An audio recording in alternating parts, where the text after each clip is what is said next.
ہم تو مٹ جائیں گے اے عرض وطن، ہم تو مٹ جائیں گے اے عرض وطن، تم کو زندہ رہنا ہے قیامت کی سحر ہونے تک۔ جناب صدر، محترم اساتذہ کرام اور میرے عزیز ساتھیوں، السلام علیکم۔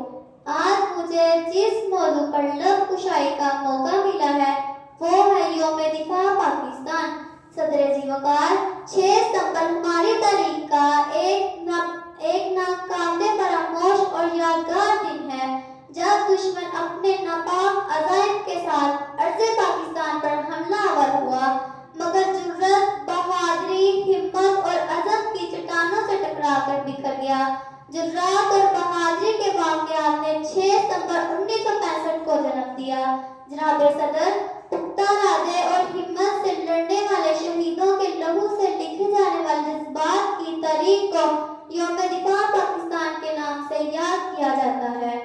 اس قوم کو شمشیر کی حاجت نہیں رہتی اور جس کے جوانوں کی خودی صورت فولاد۔ اللہ تعالیٰ میرے ملک کو قائم و دائم رکھے، آمین۔